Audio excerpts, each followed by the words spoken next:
నమస్తే సార్. నమస్తే అమ్మ. మీ పేరు? నా పేరు ఎన్ మహేశ్వరరావు. సో ఇవాళ వచ్చిన ఆర్టికల్ మీద మీ అభిప్రాయం సార్? అది చాలా హర్షించదగిన విషయం.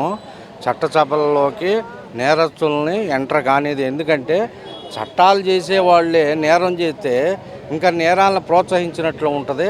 కాబట్టి అది సుప్రీంకోర్టు వారు చాలా హర్షించదగ్గ విషయము. చట్టసభల్లోకి మంచి వాళ్ళు ఉండాలి, కానీ చెడ్డవాళ్ళు ఎంటర్ అయితే మంచి వాళ్ళని కూడా చెడగొడతారు. అది సుప్రీంకోర్టు కరెక్ట్ డెసిషన్ తీసుకుంది.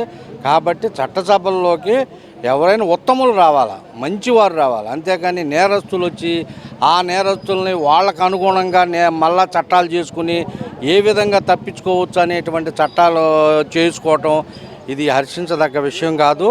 కాబట్టి సుప్రీంకోర్టు వారు చాలా మంచి శుభపరిణామం ఇది. మంచి చట్టాలు రావటానికి సుప్రీంకోర్టు వారు చాలా డెసిషన్ తీసుకున్నారు. దాన్ని ప్రజలు కూడా యాక్సెప్ట్ చేయాలి దాన్ని.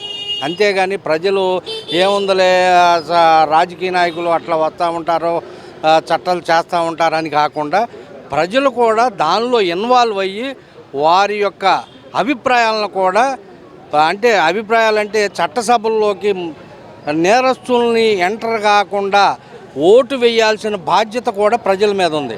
కాబట్టి ఇది ప్రజలు తెలుసుకొని దాన్ని హర్షించదగ్గ విషయం అని నేను ఆలోచిస్తున్నా. Okay sir, thank you so much.